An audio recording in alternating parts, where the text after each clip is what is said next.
L'indice phare de la place de Paris affichait une hausse à la mi-séance mercredi, portée notamment par les secteurs des biens de consommation et de l'alimentation, eux-mêmes respectivement soutenus par les résultats de Richemont ainsi que par le possible rapprochement entre AB InBev et SAB Miller.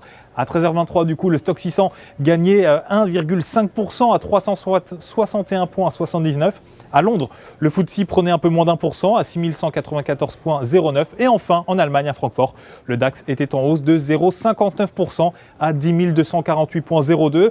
Sur le marché français, le CAC 40 affichait une progression de 1,58% à 4 641,36.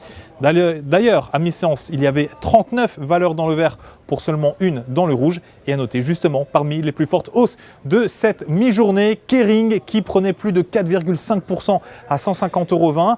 LVMH, l'autre groupe de luxe, plus 3,90% à 155,75 €. Et enfin Pernod Ricard, plus 3,21% pour un titre à 91,85 €.